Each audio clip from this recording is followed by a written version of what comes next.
เราลงซ้อมแก้มอยู่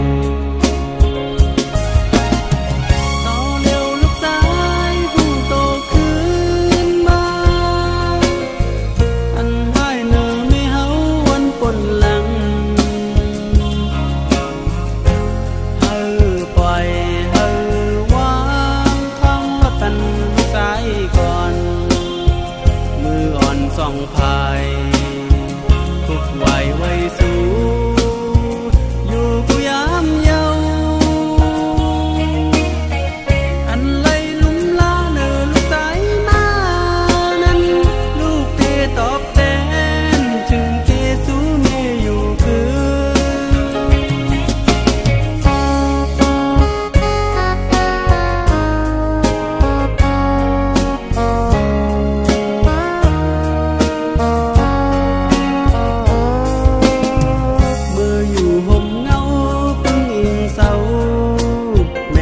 เกสู่ลง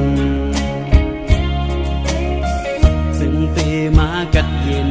มนเสือถึงกิ่งเมื่อนอนมอยลับตาสั่นก้อยเลยหาพอขึ้นเทินลูกสายอ่อนไม่เฮาเปวายาไม่สั่งแกงเธอลูกสายลักแหลมถึงเมื่อนั้นตื่นเอาความ